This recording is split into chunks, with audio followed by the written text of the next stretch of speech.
নাহিদ হাসনাত সার্জিসদের গড়া নতুন দল এনসিপির ওপরে রাজনৈতিক দলটিকে গুছিয়ে আনার চাপ ক্রমাগত বাড়ছে।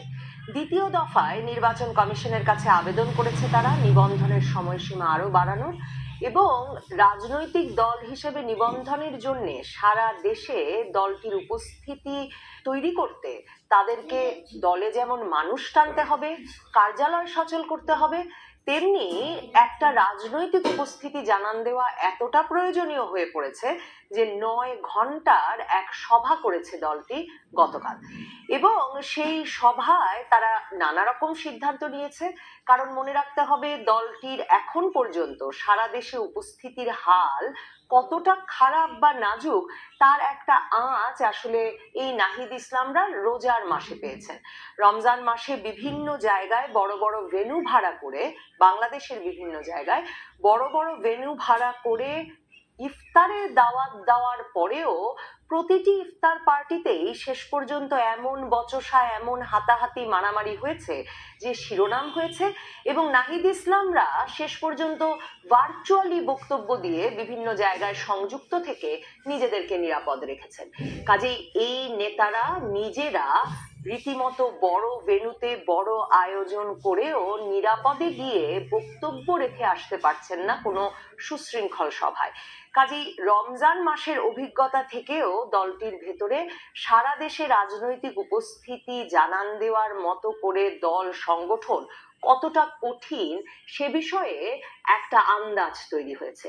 এবং সেই আন্দাজ থেকেই তারা আরো জোরে সোরে এখন ভাবছেন যে আওয়ামী লীগ নেতা কর্মীরা যাদেরকে গত 8 মাস ধরে তারা ব্যাপকভাবে কোণঠাসা করেছেন, হামলা মামলা, বাড়িতে অগ্নিসংযোগ, এলাকা ছাড়া করা, এরকম নানা অবস্থায় সারা দেশ জুড়ে একরকম লুকিয়ে বেঁচে থাকা আওয়ামী লীগ নেতাকর্মীদের দলে আনতে পারলে দলটিতে রাজনৈতিকভাবে অভিজ্ঞ, সংগঠনে অভিজ্ঞ একদল মানুষকে নিয়ে আসা যাবে এবং তাহলে মোটামুটি একটা অটোমেটিক্যালি তারা একটা তৈরি দল পেয়ে যাবেন, এমন একটা প্রত্যাশা বা স্বপ্নের মধ্যে এখন তারা আছে। এই স্বপ্ন বা প্রত্যাশা তাদের আসলে ছিল গত আগস্ট থেকে।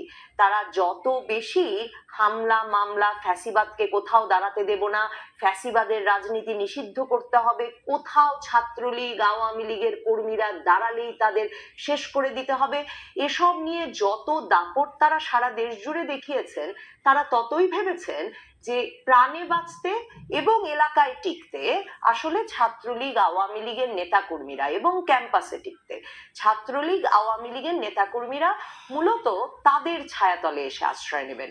8 মাস পর এখন তারা দেখছেন যে এই বিষয়টি এত সহজে, এত অটোমেটিক্যালি, এত স্বতঃস্ফূর্ত ভাবে বা শুধুমাত্র হামলা মামলা আগুন দিয়েই ঘটিয়ে ফেলা সম্ভব হয়নি। কাজে এখন দলটিকে আসলে কৌশল নির্ধারণ করতে হচ্ছে কিভাবে আওয়ামী লীগ নেতাকর্মীদেরকে দলে টেনে আসলে দলে তারা লোক জোটাবে এবং সেই রাজনীতিতে অভিজ্ঞ, সংগঠনে অভিজ্ঞ, মিছিল সমাবেশে অভিজ্ঞ, দলে শৃঙ্খলা রক্ষা করতে, মানে কে নেতা আর কে কর্মী এই হায়ারার্কি রক্ষা করতে অভিজ্ঞ একদল লোককে এনে তারা আসলে দল গোছাতে চাইছে। এই বিষয়ে তারা কুমিল্লার মুরাদনগর মডেলকে সামনে রেখেছে এবং এজন্যে তারা গতকালের সভায় সবচেয়ে গুরুত্বপূর্ণ যেই সিদ্ধান্তটি নিয়েছে, যে সিদ্ধান্ত আসলে যে কাউকে একটু চমকে দেবে, কারণ তরুণদের দল আমরাই গড়ব নতুন বাংলাদেশ, এটা জেনজিদের দল, এসব বলে আসা এই নাহিদ হাসনাত সার্জিসরা গতকাল সিদ্ধান্ত নিয়েছে যে জেলা উপজেলা পর্যায়ে সকল কমিটিতে আহ্বায়ক হবে 40 বছর বয়সী লোক। অন্তত সর্বনিম্ন 40 বছর বয়স হতে হবে কাউকে জাতীয় নাগরিক পার্টি বা এনসিপির আহ্বায়ক হতে হলে। এই 40 বছর বয়স নির্ধারণটি প্রমাণ করে তারা আসলে অভিজ্ঞ কাউকে খুঁজছে। মানে সারা দেশ জুড়ে তরুণ দল যে ধরনের বিশৃঙ্খলা দেখিয়েছে, এখন হাসনাত সার্জিস বা নাহিদের পক্ষে সেই তরুণ দলকে আসলে সামাল দেওয়া সম্ভব না। তারা তাদের মাথার উপর বড় ভাইদের খুঁজছেন।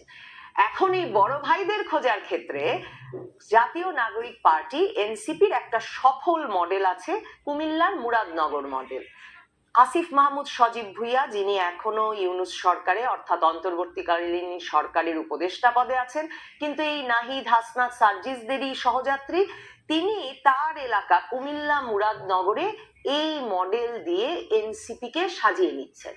সেখানে আওয়ামী লীগের সংসদ সদস্য ইউসুফ আব্দুল্লাহ হারুন বলেছেন আওয়ামী লীগের নেতাকর্মীদের যে এনসিপিতে যোগ দিয়ে হলেও এলাকায় ফিরে যেতে। মনে রাখতে হবে, ইউসুফ আব্দুল্লাহ হারুন হচ্ছেন তেমন আওয়ামী লীগ যার বাবা বিএনপির এমপি ছিলেন এবং 2024-এ আওয়ামী লীগের বিদ্রোহী প্রার্থীর কাছে নির্বাচনে হেরেছেন। কিন্তু 1995 সাল থেকে ইউসুফ আব্দুল্লাহ হারুন কুমিল্লার মুরাদনগরে আওয়ামী লীগের নেতা। সেই ইউসুফ আব্দুল্লাহ হারুন সবার আগে গিয়ে তার নেতা কর্মীদের বলেছেন আসিফ মাহমুদ সজীব ভুঁইয়ার ছায়াতলে যেতে, এনসিপির ছায়াতলে গিয়ে দলে ঢুকে পড়তে। আসিফ মাহমুদ সজীব ভুঁইয়া কুমিল্লার মুরাদনগরে তার চাচাতো ভাইয়ের নেতৃত্বে এই পুনর্বাসন কর্মসূচি পরিচালনা করছেন। দলে দলে আওয়ামী লীগ নেতাকর্মীরা এখন এনসিপির নেতাকর্মী সেজে এলাকায় ঢুকছে।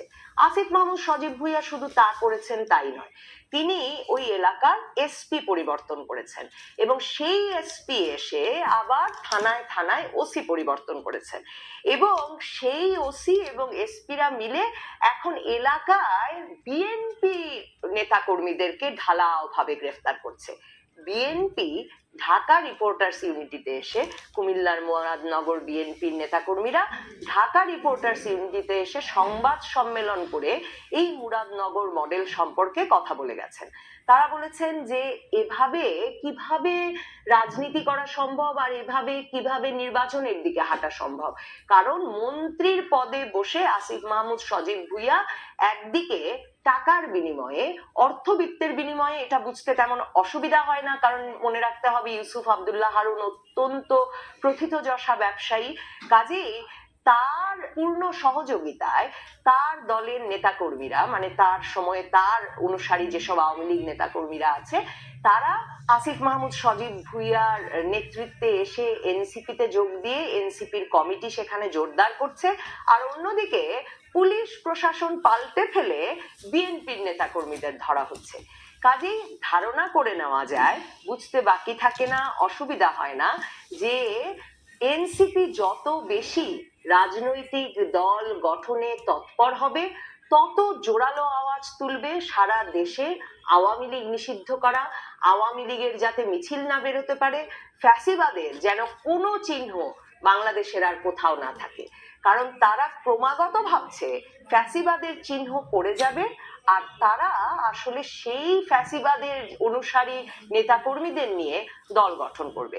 শুধু সেটাই নয়, এই ইউসুফ আব্দুল্লাহ হারুনের মতো আওয়ামী লীগের নেতাকর্মীদের মধ্যে যে অর্থবিত্তের অধিকারী যে অংশটি আছে, যে ব্যবসায়ী অংশটি আছে, এনসিপির স্বপ্ন তাদেরকে তারা পৃষ্ঠপোষক হিসেবে পাবে এবং পৃষ্ঠপোষক, আর্থিক পৃষ্ঠপোষক হিসেবে পেলে তারা আসলে ফ্যাসিবাদের চিহ্ন বিলোপের চেয়ে তাদেরকে দলে টানতেই আগ্রহী হবে, কারণ দলে তাদের রাজনৈতিকভাবে অভিজ্ঞ ব্যক্তিদের প্রয়োজন। কিন্তু চাইলেই কি আওয়ামী লীগ নেতাকর্মীরা এনসিপিতে দলে দলে যোগ দেবে? গত 8 মাসের ইতিহাস কি বলে? গত 8 মাসের ইতিহাস বলে আওয়ামী লীগ নেতা কর্মীরা, যারা ইউসুফ আব্দুল্লাহ হারুনের মতো হয়তো হাইব্রিড ব্যবসায়ী নয়, তারা ছাড়া আসলে যারা ঐতিহ্যগতভাবে আওয়ামী লীগ করে এসেছে, তারা সহজে কোনো মার খেয়ে, মামলা খেয়ে, আগুনের মুখোমুখি হয়ে, পরিবার সহ এলাকা ছাড়া হয়েও এনসিপির পতাকা তলে গিয়ে দাঁড়ায়নি।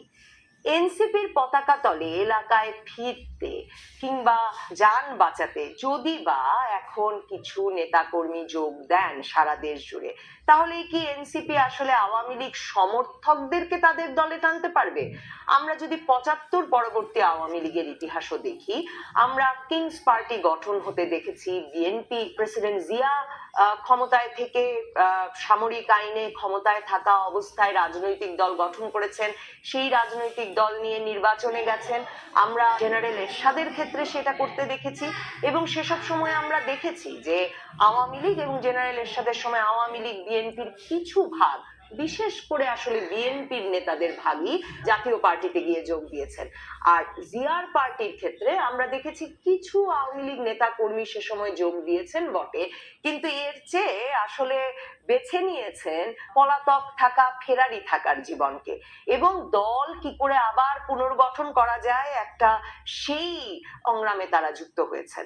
অন্যদিকে সমর্থকদেরকে আওয়ামী লীগের সবচেয়ে বিপদগ্রস্ত অবস্থাতেও বিএনপি, জাতীয় পার্টি কিংবা অন্য কোনো কিংস পার্টি গঠন করে দলে টানা গেছে, তার কোনো ঐতিহাসিক ভিত্তি নেই।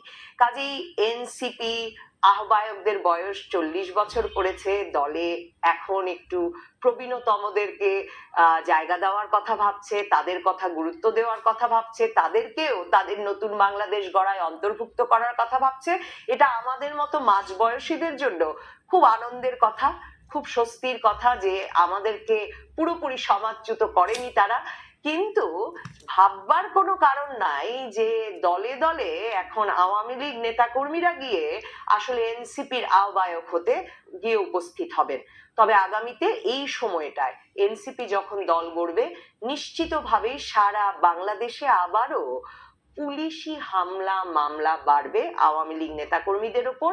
অন্যদিকে এই এনসিপির যারা দাপুটে নেতা, হাসনাতের মতো যারা ভেঙে দাও গুড়িয়ে দাও করে বেড়াচ্ছেন গত 8 মাস ধরে, তারা যেসব পকেটে দাপট দেখাতে পারবেন, সেসব জায়গায়ও আওয়ামী লীগ নেতাকর্মীদের উপর অত্যাচার বাড়বে, তা নিশ্চিত।